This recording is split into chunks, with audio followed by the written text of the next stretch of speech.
ပါနဲ့အတီ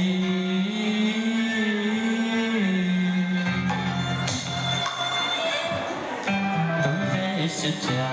မင်္ဂလာအရေးထားခဲ့သည်တကယ်မမေ့ကြပါနဲ့အတီရှိတော်သာဆရာတွေဆုံးကြီးလောကီမင်္ဂလာထင်ရှားအောင်ပြင်ကြပါပြီတို့ကြောင့်စနပါဤလူဤစနာပြေကြပြီသူရဲ့ဒီတော့မြတ်ဒီအောင်တော့လည်းအောင်စကြောင်လာမှဒီ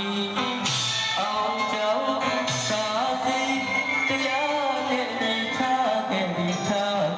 တရားကောင်းရဲ့ဆုံးနေ